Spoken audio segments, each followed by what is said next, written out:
ബുദ്ധിയാണ്. മനുഷ്യന് ബുദ്ധിയില്ല. തുണി ഉടുക്കാത്ത മനുഷ്യന്റെ മുന്നിൽ പോയി കൂപ്പുകയോടുകൂടി നിൽക്കുന്ന മനുഷ്യൻ, തുണി ഉടുക്കാത്ത കള്ളദൈവം. നിങ്ങളൊന്ന് ആലോചിക്കുക, എത്ര ബീഭത്സമാണ് ഈ കാഴ്ച, ഏത് വൃത്തികളായി കാണിക്കുന്നത്. എവിടെ പോയി മനുഷ്യന്റെ ബുദ്ധി? തുണി കൊടുക്കാത്തവന്റെ മുന്നിൽ പോയി തൊഴുകയോടുകൂടി നിൽക്കുന്നവൻ. ആണും പെണ്ണും വ്യത്യാസമില്ല. ഒരു സദാചാര ബോധം. ഏത് മൃഗാണിത്? വസ്ത്രം ധരിക്കാത്തവന്റെ മുന്നിൽ പോയി തൊഴുന്നു. എവിടെ പോയി മനുഷ്യന്റെ ബുദ്ധി? മരക്കഷ്ണങ്ങൾക്ക് മുന്നിൽ, കല്ലുകൾക്ക് മുന്നിൽ നമിക്കുന്നവൻ. എവിടെ പോയി മനുഷ്യന്റെ ബുദ്ധി? ആലോചിക്കണ്ടേ, ചിന്തിക്കണ്ടേ? ഈ രൂപത്തിലുള്ള വിശ്വാസരാഹിത്യങ്ങൾ മനുഷ്യരിലേക്ക് കടന്നു വരുന്നു.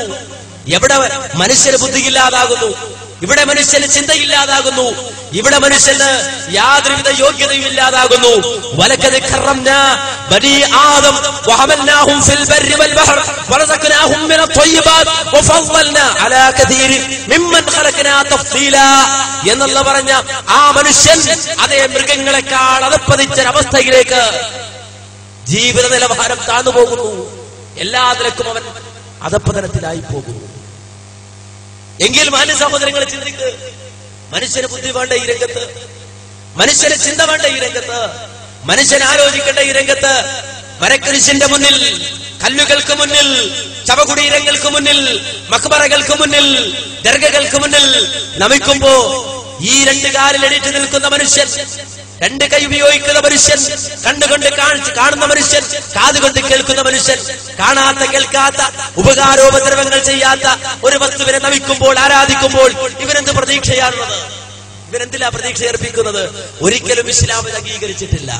വിശുദ്ധ ഖുർആൻ പ്രഖ്യാപിച്ചത് അടിസ്ഥാനപരമായ തൗഹീദ, ലാ ഇലാഹ ഇല്ലല്ലാഹ്, ആരാധനക്കർഹൻ അല്ലാഹു മാത്രം, റബ്ബിനെ കുറിച്ചുള്ള ചിന്ത, ആകാശഭൂമികളെ സൃഷ്ടിച്ച അജയ്യനായ റബ്ബുൽ ആലമീനെ കുറിച്ചുള്ള ചിന്ത, അതാണ് ഇസ്ലാം പഠിപ്പിച്ചത്. അതുകൊണ്ട് തന്നെ മുഹമ്മദ് നബി സല്ലല്ലാഹു അലൈഹി വസല്ലം പറഞ്ഞു, ലാ റുഹ്ബാനിയ്യത ഫിൽ ഇസ്ലാം, ഇസ്ലാമിൽ പൗരോഹിത്യമില്ല, ഇസ്ലാമിൽ പൗരോഹിത്യമില്ല. ഇസ്ലാമിൽ ഒരിക്കലും സൃഷ്ടികൾക്ക് മുന്നിൽ ആരാധന അർപ്പിക്കപ്പെടുന്ന ഒരവസ്ഥയുണ്ടാകാൻ പാടില്ല. ഒരിക്കലും സൃഷ്ടികളെ കൊണ്ട് സത്യം ചെയ്യാൻ പോലും പാടില്ല. മൻ ഹലഫ ബിഗൈരില്ലാഹ് ഫഖദ് അശ്റക, ആരെങ്കിലും അല്ലാഹു അല്ലാത്തവയെ കൊണ്ട് സത്യം ചെയ്താൽ അവൻ ശിർക്ക് ചെയ്തു എന്ന് പ്രവാചകൻ സല്ലല്ലാഹു അലൈഹി വസല്ലം പഠിപ്പിക്കുകയാണ്. പ്രവാചകൻ സല്ലല്ലാഹു അലൈഹി വസല്ലം പഠിപ്പിക്കുകയാണ്. റസൂലുള്ളാഹിന്റെ സഹാബത്ത്, പ്രവാചകന്റെ അനുയായികൾ മുഹമ്മദ് നബിയുടെ അടുക്കൽ വന്നിട്ട് പറയുന്നു, ഏ പ്രവാചകരെ, ഈ നാട്ടിലെ മുശ്രിക്കുകൾക്ക് ഒരു ദാത്തു അൻവാത്തുണ്ട്. യുദ്ധത്തിന് പുറപ്പെടുമ്പോ ബർക്കത്തിന് വേണ്ടി, അനുഗ്രഹം കിട്ടാൻ വേണ്ടി അവരിന് മരത്തിൽ വാൾ തൂക്കി ഇടാറുണ്ട്. അതുകൊണ്ട് ഞങ്ങൾക്കും ഒരു ദാത്തു അൻവാത്തിനെ ഉണ്ടാക്കി തരൂ, ഞങ്ങൾക്കും അപ്രകാരം ഒരു മരം നബിയെ തങ്ങൾ കാണിച്ചു തരൂ. ഞങ്ങൾക്ക് യുദ്ധത്തിന് പോകുമ്പോ ബർക്കത്തെടുക്കാൻ, ഞങ്ങളുടെ വാൾ തൂക്കിയിടാൻ ഒരു മരം ഞങ്ങൾക്ക് കാണിച്ചു തരൂ എന്ന് പ്രവാചകരോട് പറഞ്ഞപ്പോ മുഹമ്മദ് നബി സല്ലല്ലാഹു അലൈഹി വസല്ലമ അവരോട് തിരിച്ചു ചോദിച്ചത്, എന്താണ് നിങ്ങൾ ഈ പറയുന്നത്? എന്താണ് നിങ്ങൾ ഈ പറയുന്നത്? നിങ്ങൾക്ക് മുമ്പ് കഴിഞ്ഞു പോയ മൂസാ നബിയുടെ ജനത മൂസാ നബിയോട് ചോദിച്ചതുപോലെയാണല്ലോ നിങ്ങൾ എന്നോട് ചോദിക്കുന്നത്.